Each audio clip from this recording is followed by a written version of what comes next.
ওনারা জানতেন যে নির্বাচনে ওরা পরাজিত হবে, তারপরেও কেন নির্বাচন করলেন? এটা একটা বিরাট প্রশ্ন থাকতে পারে আপনাদের মতো।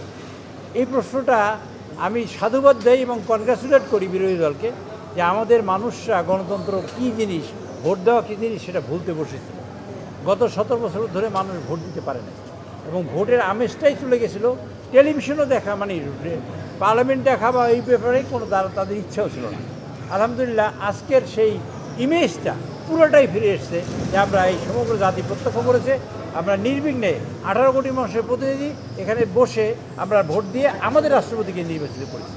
সুতরাং আমরা চাই ভবিষ্যতে যাতে এই দেশের কার্যক্রম যাতে স্বাভাবিকভাবে চলে এবং এই দেশের উন্নয়ন যাতে অব্যাহত গতিতে আগায়, তার জন্য আমরা আমাদের দলীয় আমাদের মনোনীত প্রার্থী যাকে আমরা নির্বাচিত করছি তার মাধ্যমে ইনশাল্লাহ আমরা এগিয়ে যাব।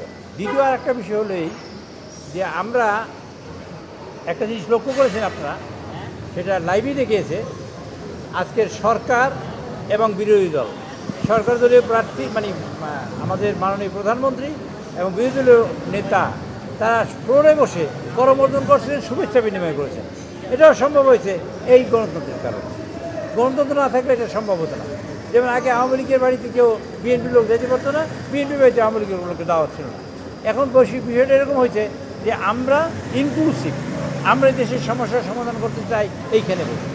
তৃতীয়ত হলে মাননীয় বিরোধী দলীয় নেতা তিনিই প্রথম কনগ্রাচুলেট করেছেন আমাদের বিজয়ী প্রার্থী। এটি একটা অন্যতম দিক। এই কালচার, এই ধারণা মানুষের মধ্যে থেকে হারিয়ে দেওয়া শুরু করেছিল। এটা হয়েছে। আবার বিরোধী যিনি পরাজিত হয়েছেন তিনি সেই প্রার্থী বিজয়ী প্রার্থীকে কনগ্রাচুলেট করেছেন। কাজে এই কালচারগুলো আমাদের মধ্যে যদি আসে আমাদের একটা গণতান্ত্রিক পরিবেশ তৈরি হবে। আমরা চাই একটা স্মুথ ট্রানজিশন, ভবিষ্যতে একটা সরকারি স্মুথ ট্রানজিশন হোক, যাকে মানুষ পছন্দ করবে তাকে ভোট দিয়ে ক্ষমতায় বসাক।